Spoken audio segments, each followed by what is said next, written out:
Jim says, Michelle, I'm out of work and I'm on job seekers allowance. Can someone explain to me how people in my position would benefit from capping bankers' bonuses? No. I mean, he's not going to benefit from the tax cuts. People on the lowest paid are not going to benefit from tax cuts.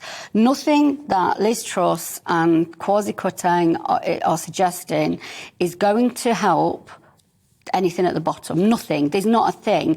Stamp duty, getting rid of stamp duty. Again, who will that support? What do you call people at the bottom? Well, I suppose I'm talking about 40% of the country who are earning sort of average wages and below. I mean, in Nottingham, where I'm from, the average wage is £21,000.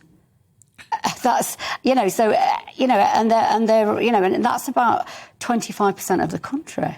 Could I just say, I'm deeply unenthusiastic about Liz Truss, and I'm not a Tory.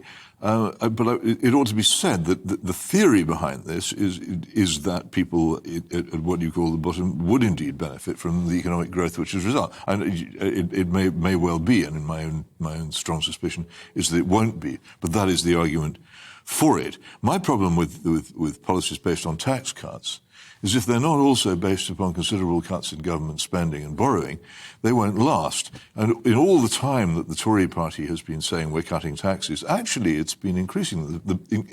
For many, many people, no longer at all particularly rich, the most important tax rate is the so-called higher rate.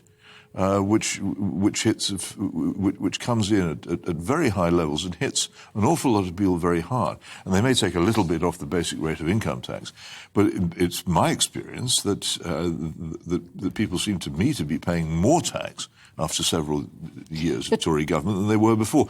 And this is because the tax cut will almost invariably be accompanied by a tax rise hidden in some other part of the economy. So it doesn't mean anything. It's just it doesn't work unless it also contains a really serious attempt to address the fact that this country is living miles beyond its means.